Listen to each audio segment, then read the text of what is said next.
Сайн байцгаана уу найзуудаа. За өнөөдрийнхөө дугаараар би та бүхэндээ содыг хэрхэн гэрийн нөхцөлд мөн гоо сайхны нөхцөлд ер нь ахуй хэрэгцээнд ашиглах вэ гэдэг талаар баг зэргийн мэдээлэл хүргэхээр шийдлээ.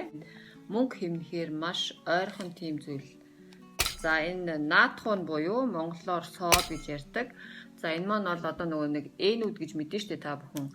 E500 гэдэг тэр наатриум хydrogen карбонат юм аа. За янз бүрээр нэрлэдэг E500 гэж хэлчихэд болно. За энийг юунд хэрэглэдэг вэ гэхээр маш олон зүйлд хэрэглэдэг. За өнөөдөр би үсээ угаах гад энийг гаргаад тавьсан байна. Үсээ энэгээр угааж болдог.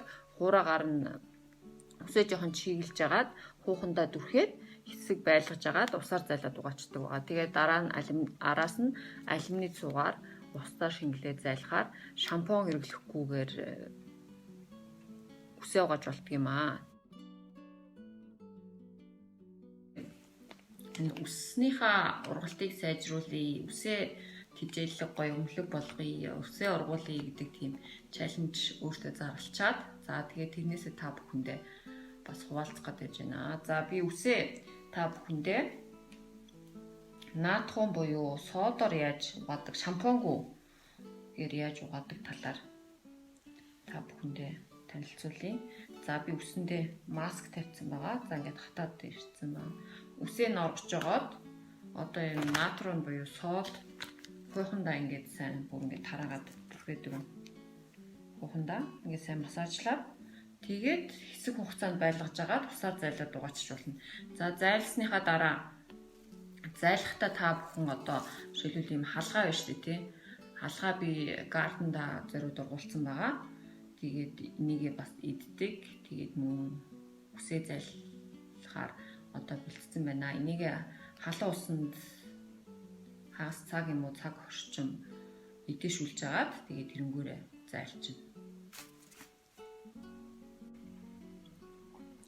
За үсэндээ би содод дүрхээд одоо болчлоо жоохон байлгаж агаад муугаана.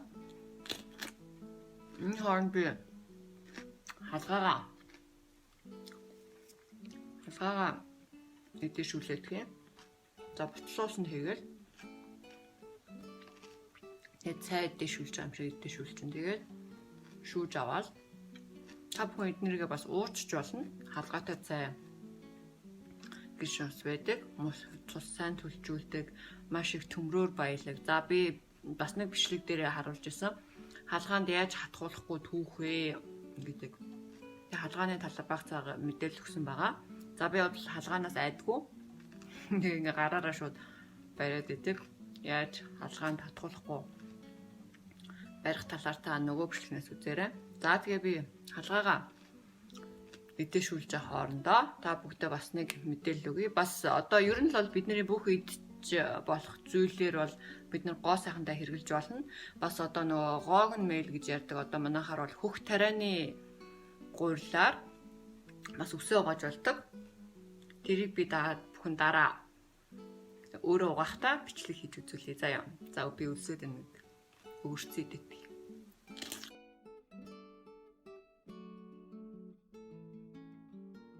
За үсэндээ маск тавихтаа би өнөөдөр энэ таргийг сонгосон байна. Гэрийн илгэн тараг. Энийг нэлнээс нэгэ жоохон авцсан байгаа.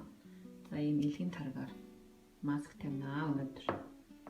За эхлээд үсээ ийм модон ийм самаар эхлээд саманчин. Үсээ эхлээд яагаад самнах хэрэгтэй гэдэг вэ гэхээр угаахаасаа өмнө нөгөө хуурай сойзоор биеэ үрдэхтэй адилхан үсээ саманж өгвөл нөгөө цусны эргэлтийг сайжруулна мөн ийм модон самаар самнуул цахилгаанчдгүй байгаа. За эхлээд үзүүрээс нь эхлээд уг хүртэл нь сайн самнаад өгье.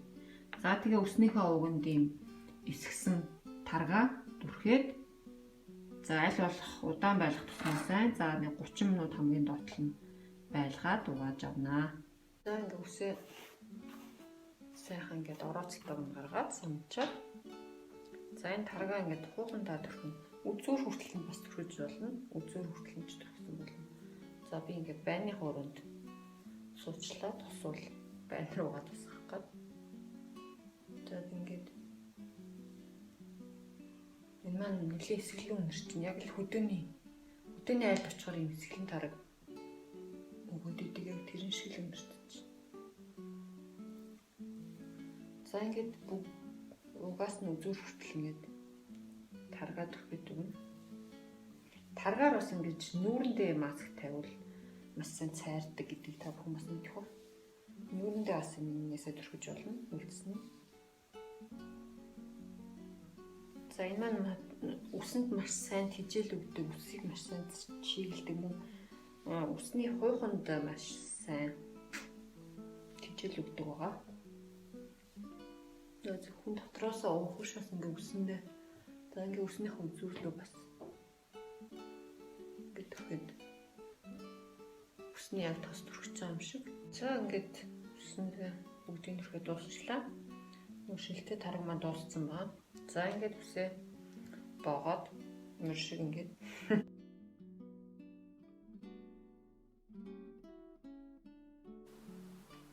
за содоор үсээ угаагаад тэгээд араас нь алюминий цугаар зайлхлаар тэгээд одоо сод маань одоо үсний маань хуйхыг одоо ингээд цэвэрлдэг гэсэн үг. Одоо нэлийн тослог бол одоо тослогийг аваа тэгээд энэ байгаа энэ хуйхны маань хаг гэднэрээ бүгдийг цэвэрлдэг. За тэгсний дараа одоо энэ толгойн маань бас арьс гэж ярьдаг энэ хуйхны маань нүкс үн ингээд онгоогоод ирдэг. Тэгэхээр тэрийгэ буцаагаад одоо ингээд бүглэхийн тулд одоо шүлтлэг тийм зүйлээр зайлах хэрэгтэй байдаг. Тэгээ алюминий цугаар зайлахлаар одоо энэ маань толгойн маань хуухны маань тэр сүүн хаагдаад тэгээд гаднаас одоо ямар нэг өрөвсөл юм орохгүйгээр хаагддаг гэсэн үг. Зөвхөн содоор угаачаад орхичиж болохгүй араас нь нэг хүчлэг зүйлээр зайлах ёстой. Жишээлбэл одоо халгааны уусмал байд юм уу те. Эсвэл бол нохоо шууны уусмалч байд юм уу тийм зүйлээр зайлах хэрэгтэй. За тэгээд ингэж нэг бас угаадаг арга байдаг. За тэгээд содоор угаагаад цэвэрхэн болоогүй юм шиг санагдаад байгаа. Угаахад хэцүү санагдаад байгаа бол бас ийм хатуу шампунууд байдаг тийм үү? Янз бүрийн хэлбэрээрээ байдаг. За надад бол энэ нэг ийм үлгүүртэй нэг айтайхан санагддаг. Ингээд агаарт хатаачаар нэлцаагаад авахгүй. Энэ болохоор шампунь тэгээд ангижруулагчтайгаа зүг байдаг. За бас ийм бүр доторх найрлагыг харуул ийм био дэлгүүрээс тий органик дэлгүүрүүдээс ийм савангууд би саван авсан. Энэ жоохон нэлээд үнэтэй дүү байсан. Ямар ч тийм үнэр байхгүй. Энэ яг бус шампунууд нь жоохон үнэртэй юм билээ. Баг зэргийн. Гэхдээ би доторх найрлагыг нэлээд сайн харж авсан. За авахтаа тэгээд доторх найрлагуудын та бүхэн сайн харж авч байгаарай. Гол нь бид нар чинь нөгөө нэг пластик савтай дотроо хэрэггүй байд сахуулсан тэр бодисуудаа салах гээд байгаа юм шүү дээ.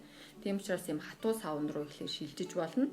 За тэгээ хатуу савнгаар шилжээд угааж дадаад ирвэл дараа нь та бүхэн тэгээд энэ содоор угаах бүр тэгээд дадаад ирвэл та бүхэн одоо нөгөө ямар ч шампунь, ямар ч хөөсрүүлэхгүйгээр зөвхөн бүлээн усаар угаагаад тэгээд хамгийн гол нь тэр нөгөө бүлээн усаар үсээ угаад цэвэрлэх үед самнах маш чухал байдаг.